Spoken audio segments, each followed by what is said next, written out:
I wrote this about Carrie. It's in this little pamphlet, which you're free to have.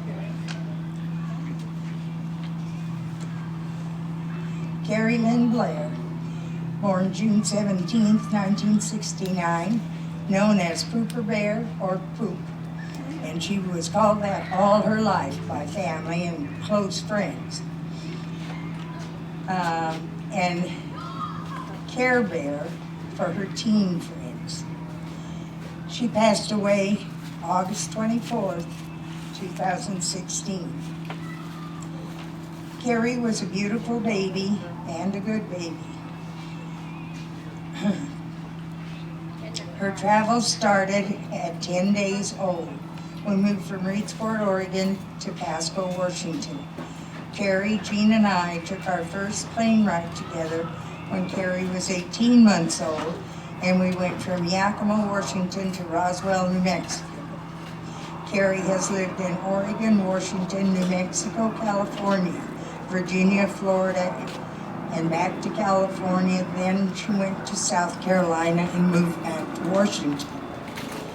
So she's pretty well traveled.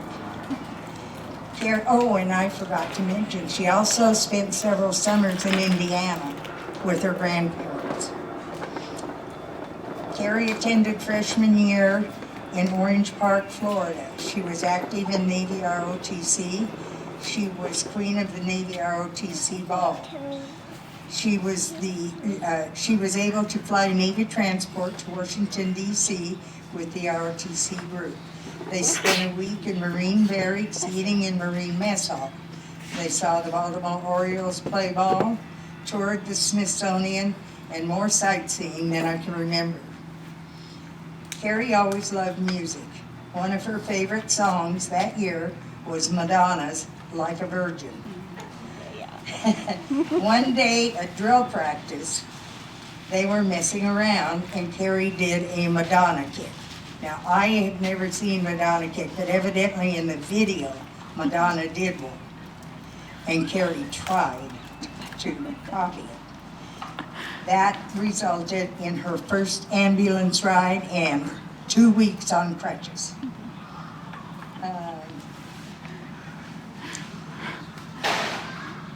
Then we moved back to California again because of Ed's job. Yes, during all of these years, I had met Ed Blair and married him when Carrie was 3. We moved to Long Beach, California, and Carrie went to Long Beach Poly, a high school known to produce pro football players. Carrie joined Army ROTC.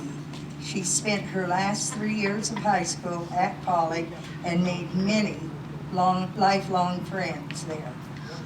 She left school as captain of the girls' drill team. Oh yes, she was also queen of ROTC ball in her sophomore year at Poly. Carrie began her work life at the mall in Lakewood, California at age 16. She worked at a food stand first, then went to picture framing. After high school, she went to work for Sam Goody's music store. She worked there for 10 years and became manager after 2. She then became a troubleshooting manager. If a store had problems, they sent Carrie to fix the store. I never did know why she left Sam Goody's. She was in line to become assistant district manager. Anyway, Carrie quit her job and moved to Charleston, South Carolina with her friend Tony. Carrie was there about 1.5 years working in call center. Carrie moved to Washington when I had breast cancer. After my recovery, she went to work for Michael's in Yakima, Washington as an assistant manager. After Michael's, Carrie worked at a Chinese restaurant. Then she moved from our home to her own place in Yakima. Her next job was Top Foods grocery store. She then took a second job at Olive Garden restaurant. Carrie then left Top Foods and went to work at a call center, still keeping the job at Olive Garden. When the call center lost its contract, Carrie quit Olive Garden and went to India to train the people that were taking her call center job. She was in Bangalore, India for about 6 months. When Carrie returned home from India, she brought home a surprise. She was pregnant with Gavin. The last couple of months before Gavin was born, Carrie really slowed down, having a hard time breathing. She said she just didn't feel right. After Gavin was born, she started fading, so I talked her into going to a cardiologist. They diagnosed her with cardiomyopathy, put her on heart medicine. It helped for a while. Her doctor wanted her to do an electrocardiogram, then went on vacation and would do the test when he returned. In the meantime, Carrie fainted and fell, so I took her to the hospital. Dr. Jamali came in place of his partner. He said, since you're here, we will do that electrocardiogram. So with the results in hand, Dr. Jamali had a pulmonologist with him. He told Carrie he had good news and bad news. And what did she want first? Carrie said the good news. He said, well, you don't have a heart problem.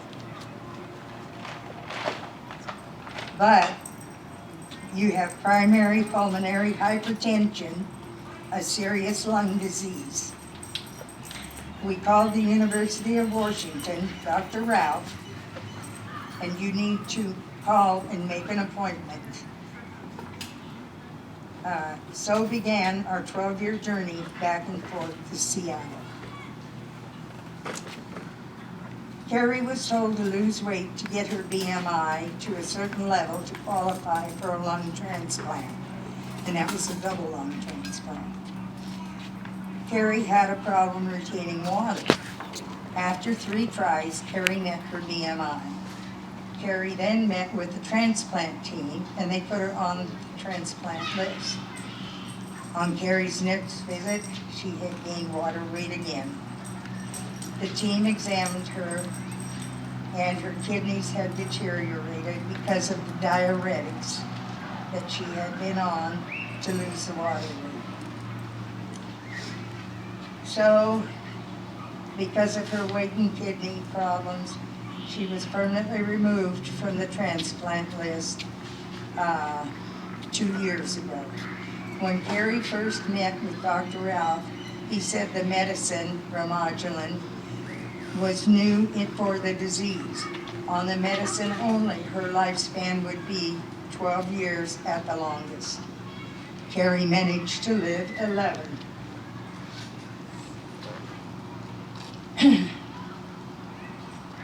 In the last 12 years, Carrie has amazed me. She has shown so much courage, and she maintained a very positive attitude. All the while, she knew what the outcome would be. She had times when she was down. They usually didn't last. I never heard her feel sorry for herself or complain about what was going to happen. Carrie had friends scattered all over the U.S. She stayed in touch via Facebook. She had very special friends in the Casper family. We met them when Carrie was 3. Ed and Jim were in the Navy and became friends. The Casper kids and Carrie were stair-steps in age. Ann the eldest, Tricia, Carrie, and then baby Jamers. They have always stayed in touch. Jim and Joyce were like second parents. I know the 3 of them are here with us in spirit. I don't mean to belittle any of Carrie's friendships. Her friends were all very dear to her. And here's a poem which is up here.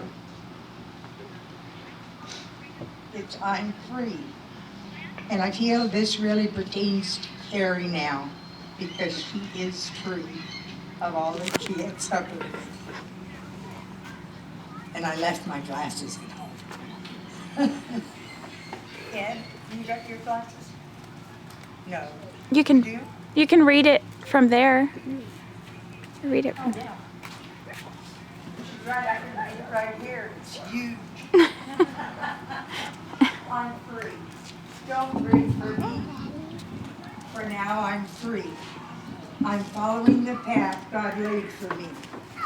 He took his hand when I took his hand when I heard him call. I turned my back and left it all. I could not stay another day to laugh, to love, to work, to play.